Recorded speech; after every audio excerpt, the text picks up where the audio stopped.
Roots மக்களுக்கு வணக்கம். இது பிக் பாஸ் கூத்துகள். பிக் பாஸ்ல என்னென்ன நடக்க போகுது அப்படிங்கறத எக்ஸ்க்ளூசிவா நாங்க உங்களுக்கு சொல்ல போறோம். வாங்க ஷோக்குள்ள போலாம்.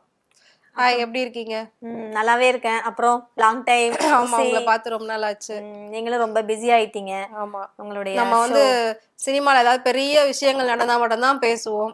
அதுக்கப்புறம் பேசுறதே இல்ல. இப்போ எப்படி? தீபாவளி பொங்கல் மாதிரி நம்ம மீட்டப்பும் வந்து ரொம்ப ரேரா தான் இருக்குது. ஆமா, நீங்க ரொம்ப வெயிட் பண்ணிட்டு இருந்தீங்க பிக் பாஸ்க்காக. ஆமா. ஏன்னா லாஸ்ட் சீசனே வந்து ரொம்ப டல்லா போச்சு, எனக்கு பிடிக்கவே இல்லை, அடிக்கிற மாதிரி ஆயிடுச்சு. யார் யாரையோ கொண்டு வந்து கண்டஸ்டண்டா உள்ள விட்டாங்க. அதோட இல்லாம ஹோஸ்ட் கூட எனக்கு அந்த அளவுக்கு டிசப்பாயின்மெண்ட் தான் அவங்க மேல கூட. கமல் சார் அளவுக்கு இல்லை, நிறைய வந்து மைனஸாவே தான் சொல்லிட்டு இருந்தீங்க. இந்த சீசன் 9க்காகவும் வெயிட் பண்ணிட்டு இருந்தீங்க. ஆமா, ரொம்பவே வெயிட் பண்ணேன். நேத்து பார்க்கும்போதும் அவ்வளோ ஒரு எக்ஸைட்மெண்ட்டா இருந்தது. யார் வரப்போறாங்க, யார் யாரெல்லாம் உள்ள போக போறாங்க, எப்படி இருக்க போகுது, விஜய் சேதுபதி எப்படி பண்ண போறாரு. ஸோ கமல் சாரை விட விஜய் சேதுபதி நல்லா பண்ணுவாரா அப்படின்ற ஒரு எதிர்பார்ப்பு மக்கள் கிட்ட ரொம்பவே இருந்தது. பட் லாஸ்ட் சீசன் வந்து அந்த ரேட்டிங்கே வந்து குறைஞ்சிருச்சு. ஆக்சுவலி உண்மையை சொல்ல போனோம் அப்படின்னா ஃபேக்ட் அதுதான். ஸோ அவர் என்னதான் ட்ரை பண்ணாலும் அவரால் கொஞ்சம் ரேட்டிங் வந்து கம்மியாக தான் இருந்தது பிக் பாஸை பொறுத்த வரைக்கும். ஏன்னா இது ஒரு பெரிய பிராண்ட் ஷோ அப்படின்ற ஒரு பேர் வாங்கியிருந்தது. இப்போ அப்படியே வந்து ரொம்ப டல் ஆயிடுச்சு. கிட்டத்தட்ட பார்த்தீங்கன்னா ரொம்ப ஒரு செலிபிரிட்டிஸ் எல்லாம் இருக்கக்கூடிய ஒரு இடம் அப்படின்னு தான் மக்கள் வந்து எல்லாரும் பார்க்க ஆரம்பிச்சாங்க. ஆனால் இப்போ இன்ஃப்ளூயன்சரை நம்ம ஆல்ரெடி தினமும் சோசியல் மீடியால அவங்கள தான் பார்த்துக்கிட்டு இருக்கோம். திரும்பவும் பிக் பாஸ்லயும் கொண்டு போய் அவங்களையே போட்டு வச்சுட்டு ஏன்டா பாக்குறோம் அப்படின்ற மாதிரி இப்ப ஆயிடுச்சு. எனக்கு ரொம்பவே வந்து நேத்து பார்த்ததுக்கு அப்புறமா ஒரு மாதிரி டிசப்பாயிண்ட் ஆயிடுச்சு. அடுத்த 3 மாசத்துக்கு ஒரு ஃபுல் என்டர்டைன்மெண்ட் கிடைக்க போகுதுன்னு நினைச்சேன். ஆனா எனக்கு இந்த பர்சன்ஸ் எல்லாம் பார்த்த உடனே ஆல்ரெடி இவங்களை பார்த்து நிறைய இரிட்டேட் தான் ஆயிருக்கும். திரும்பவும் நம்ம இன்னொரு 3 மாசம் இதெல்லாம் அனுபவிக்கணுமா அப்படின்ற மாதிரி ஆயிடுச்சு. ஸோ இதுல இப்ப என்ன பண்ண போறோன்றதே தெரியல. நம்ம என்ன பண்ண போறோம், என்ன பேச போறோம் அப்படின்றத விட அவங்க உள்ள எடுத்து என்ன பண்ண போறாங்க அப்படின்னு தெரியல. ஸோ இன்ட்ரெஸ்ட் இப்போ வந்து பிக் பாஸ் மேல எப்படி இருக்குன்னா பார்க்கணும் ஜாலியா அப்படின்னு கிடையாது. இவன் என்னத்த பண்ண போறான், அவன் என்னத்த பண்ண போறான், எப்படி சண்டை போட்டுக்க போறாங்க. திவாகரை கண்டிப்பா எல்லாருமே சேர்ந்து கார்னர் பண்ணுவாங்க, அது நல்லாவே தெரியும். அவர் பயங்கரமா மொக்க வாங்கிட்டு வெளியில வர போறாரு. பட் அவ்வளவு சீக்கிரம் அவர் வந்து வெளியில அனுப்ப மாட்டாங்க. ஏன்னா அங்க வந்து உள்ள ஒரு என்டர்டைன்மெண்ட் பர்சனே அவர் தான். ஸோ இந்த அளவுக்கு நிறைய விஷயங்கள் அங்க உள்ள இருக்கு. பட் வெயிட் பண்ணி பார்க்கலாம். உங்களுக்கு அதுல யாரு ஃபேவரட் பர்சன்?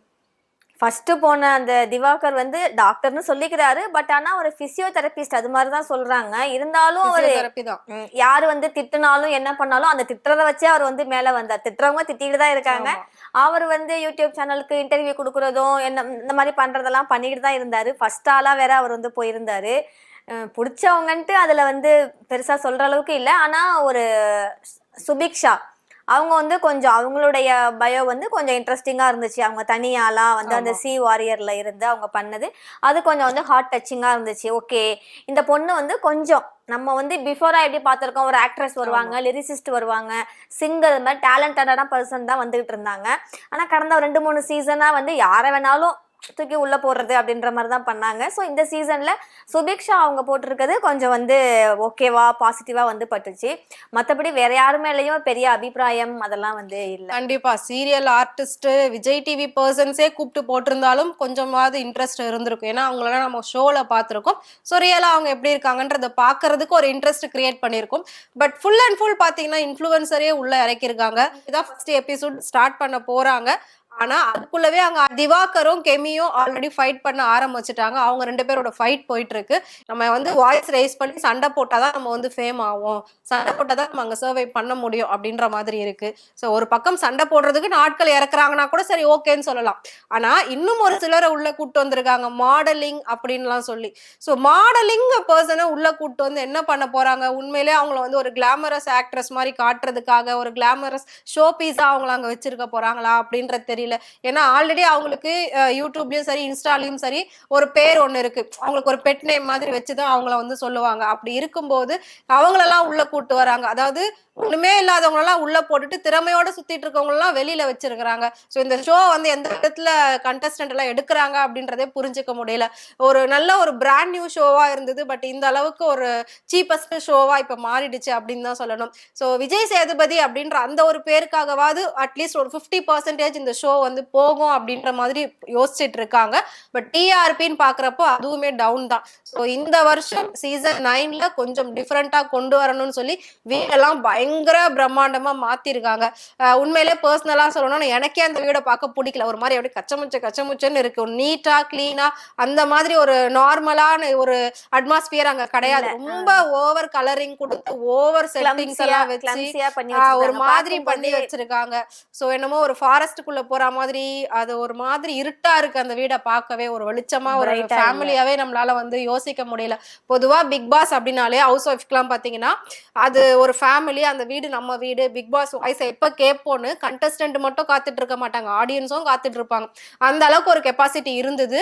பட் இப்போ டோட்டல் டிசப்பாயின்மெண்ட் தான் பிக் பாஸ் அப்படின்னு சொல்லணும். என்னோட பார்வையிலே நான் வந்து என்னோட பர்சனல் ஒப்பீனியன் இதுதான் சொல்றேன். ஸோ எனக்கே எப்படி இருக்குன்னா ரசிகர்களுக்கு எப்படி இருக்கும் அப்படின்றதே கண்டிப்பா அது ஒரு யோசிக்க வேண்டிய ஒரு விஷயம் தான். ரசிகர்கள் வந்து நெகட்டிவாக தான் மேக்ஸிமம் கொடுத்துருக்குறாங்க. பாசிட்டிவும் கொஞ்சம் வந்திருக்கு. நெகட்டிவா என்னன்னா ஆல்ரெடி நீங்க வந்து நல்லா இருக்கிற ஆளை பிடிச்சி கொண்டு போய் உள்ள போட்டு அவங்கள வந்து பைத்தியமாக்குவீங்க. ஆனா இந்த வாட்டி அந்த கஷ்டம் உங்களுக்கு இல்ல, டைரக்டா பிடிச்சி உள்ள போட்டிருக்காங்க அப்படின்ற மாதிரிதான் மக்கள் வந்து கமெண்ட் பண்ணியிருக்காங்க. நான் என்னுடைய பாயிண்ட் ஆஃப் வியூ என்னன்னா, ஐயோ நம்ம இவங்க எல்லாம் பார்க்கணுமா, இவங்க என்ன பண்ண போறாங்கன்னு தெரியலையே. நம்ம ஒரு 1 hour அகோரி கலையரசன் அவர்லாம் என்ன பண்ணாருன்னு தெரியல. அவர்லாம் எடுத்து போட்டிருக்காங்க. நான் வீடியோஸ் போட்டாங்க, அப்புறம் டிவோர்ஸ் பண்ணாங்க, திரும்பி இந்த பிக் பாஸ்க்காக சேர்ந்தாங்களா என்னன்னு தெரியல. இப்போ ஹஸ்பண்ட் அண்ட் ஒய்ஃப் வந்து ஒன்னா சேர்ந்துருக்காங்க. வாட் எவர் இருந்தாலும் 1 hour பார்க்க போறோம். நமக்கே இருக்குன்னா பிக் பாஸ் 24 hours அதை பார்க்கணுங்கும் போது நிலைமையை யோசிக்கும் போது கொஞ்சம் கண்டிப்பா சங்கடமா தான். ஆமா, இதுல இன்னொரு முக்கியமான விஷயம் என்ன அப்படின்னா, வெளியில இருக்கக்கூடிய ஒரு சில திரை பிரபலங்கள் ஆல்ரெடி உள்ள போயிட்டு எக்ஸ்பீரியன்ஸ் பண்ணிட்டு வந்தவங்க இப்போ இந்த பிக் பாஸ் எப்படி இருக்குன்றத பத்தி பேசியிருக்காங்க. அதுல குறிப்பா பாத்தீங்கன்னா கூல் சுரேஷ் பேசியிருக்காரு.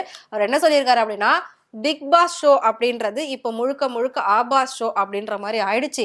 எதுக்குங்க இந்த மாதிரி பொண்ணுங்களெல்லாம் உள்ள போட்டு ஏன் இப்படி வந்து மக்களை கெடுக்குறீங்க, தமிழுக்கான கலாச்சாரத்தையே நீங்க மாத்துறீங்க, தமிழ்நாட்டு மக்களையும் இளைஞர்களையும் கெடுக்குறீங்க அப்படின்ற மாதிரி சொல்லியிருக்காரு.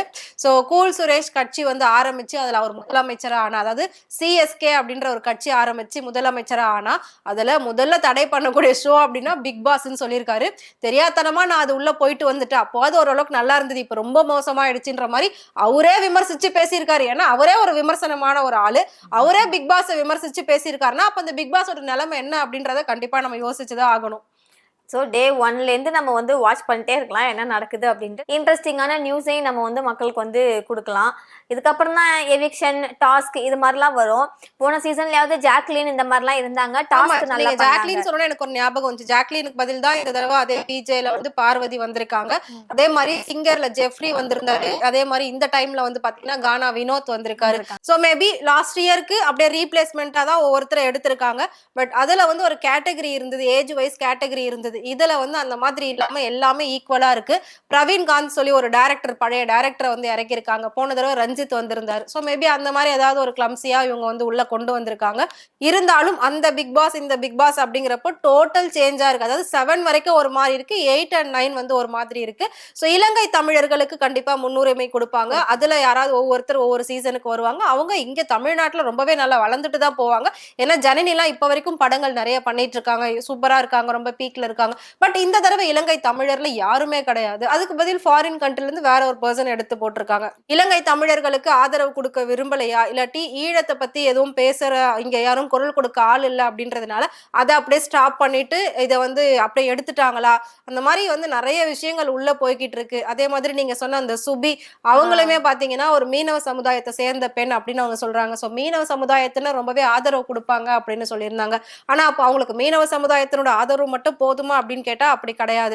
பிக் பாஸை பொறுத்த வரைக்கும் லட்சக்கணக்கான மக்கள், கோடிக்கணக்கான மக்கள் பார்த்துக்கிட்டு தான் இருக்காங்க. ஸோ எல்லாருமே பிடிச்சிருந்தா அவங்களுக்கு ஆதரவு கொடுக்க தான் போறோம். இது வந்து முழுக்க முழுக்க என்டர்டைன்மெண்ட். இதுல வந்து ஜாதி, இனம், சமூகம், இந்த சமுதாயம் இது எல்லாத்தையும் கொண்டு வந்து நுழைக்க வேண்டாம். இதுவுமே வந்து ஒரு சிலரோட கோரிக்கை அப்படின்னே வந்து சொல்லலாம். ஸோ இது எல்லாத்தையும் தாண்டி நீங்க ஃபுல் அண்ட் ஃபுல் மக்களை என்டர்டைன் பண்ண போறீங்க, அதை மட்டும் கரெக்டா பண்ணுங்க அப்படின்னு சொல்லி தான் எல்லாருமே வந்து சொல்லிட்டு இருக்காங்க. ஸோ இந்த பிக் பாஸ் எப்படி போக போகுது, சீசன் 9 வந்து வெறித்தனமா போக போகுதா இல்ல ரொம்ப வெறிச்சோடி போக போகுதா அப்படின்றத நம்ம வந்து வெயிட் பண்ணி பார்க்கலாம். ஸோ உங்களோட கருத்து என்ன பிக் பாஸை பத்தி? நீங்க பாப்பீங்களா? ஜஸ்ட் அவங்க ரீல்ஸ் பண்ணாங்க சம்திங், இந்த பலூன் அக்கா இது ஆமா. மாதிரி இவங்கள தான் வந்து பிடிச்சி போட்டிருக்காங்க. அதனால பார்க்க பார்க்க ஒரு வேளை பிடிச்சிருந்தா நம்ம வந்து கண்டினியூ பண்ணலாம்னு இருக்கோம். ரெண்டாவது, இப்போ கேர்ள்ஸ் நிறைய பேரை வந்து போட்டிருக்காங்க. ஜஸ்ட் அவங்களோட ட்ரெஸ்ஸிங் சென்ஸை காட்டுறதுக்கு மட்டும்தான் போட்டிருக்காங்களா இல்லை என்னன்னு தெரியல. ஸோ ஒன்ஸ் அவங்க டாஸ்க்கு கொடுத்து அந்த டாஸ்க் அவங்க எப்படி பண்ணுறாங்க, நல்லா ப்ளே பண்ணுறாங்களா, அவங்க ஸ்ட்ராட்டஜிலாம் எப்படி இருக்குது, இதெல்லாம் பார்த்ததுக்கு அப்புறம் தான் நம்ம நம்ம வந்து ஒரு ஐடியாவுக்கு வர முடியும். அட்லீஸ்ட் ஒரு 1 வீக்காவது இதுக்கு வந்து போகணும். இந்த ஃபர்ஸ்ட் எவிக்ஷன் இதெல்லாம் இருக்குல்ல, ஆமா. அதுக்கப்புறம் தான் யார் எப்படி, யார் வந்து கேம் விளாட்றாங்க, யார் வந்து சும்மா ஸ்கிரிப்டை ஃபாலோ பண்ணுறாங்க அப்படி வெளியில சொல்லி அனுப்புவாங்கல்ல. ஆமா. இது மாதிரி நீ ஆக்ட் ஸ்கிரிப்ட் பண்ணு, ஆமா ஃபுல் இது அண்ட் ஃபுல். இது மாதிரி ஆக்ட் பண்ணி உள்ள கேமராஸ் இருக்கும், ஸோ நீ உன்னை நீ கண்ட்ரோல் பண்ணிக்கோ. இப்படிதான் நம்ம கண்ட்ரோல் பண்ணாலும் 1 டே 2 டே நம்மளுடைய இதை கண்ட்ரோல் பண்ணலாம், நம்மளுடைய வந்து ஆமா. செல்ஃபை. அதுக்கப்புறம் நம்மளால கண்டிப்பா நம்ம யாருன்னு வெளியில வந்துதான் ஆகும். கோவப்படுறோமா சிரிக்கிறோமா என்னன்ட்டு வெளியில வந்துதான் ஆகும். ஒரு 1 வீக் நம்ம அனலைஸ் பண்ணதுக்கு அப்புறம் தான் எப்படி என்ன, யார் வந்து ஸ்ட்ராங்கா கடைசி வரைக்கும் இருப்பாங்க, யார் வந்து போவாங்க அப்படின்றத நம்ம ஒரு பாயிண்ட்டுக்கு வந்து வரலாம். சரி, ஓகே. ஸோ நானும் பிக் பாஸ் பார்க்கறதுக்கு ரொம்பவே இன்ட்ரெஸ்டடா இருக்கேன். இன்ட்ரெஸ்ட் அப்படின்னா அது வந்துட்டு பிடிச்சி இன்ட்ரெஸ்ட் எல்லாம் கிடையாது. பிடிக்காத ஒரு இன்ட்ரெஸ்ட் அப்படின்னே சொல்லலாம். சலிப்பா பார்க்கறது அப்படின்னே வச்சுக்கலாம். ஸோ அவங்களும் வந்து பார்க்க போறாங்க. இன்னைக்கு தான் டே 1 ஸ்டார்ட் ஆக போகுது. நீங்களும் கண்டிப்பா என்ஜாய் பண்ணுவீங்க அப்படின்னு நினைக்கிறேன். ஸோ பிக் பாஸ்ல 1 ஹவர் தாண்டி எக்ஸ்க்ளூசிவா என்னென்ன நடக்க போகுது அப்படின்றதையும் நாங்க டெய்லி உங்களுக்கு அப்டேட் பண்ணுவோம். ஸோ அந்த மாதிரி அப்டேட்ஸ் எல்லாம் நீங்க உடனுக்குடனே தெரிஞ்சுக்கணும் அப்படின்னு நினைச்சீங்கன்னா மறக்காம ஃப்ரெண்ட் டூர் சேனலை ஃபாலோ பண்ணிக்கோங்க.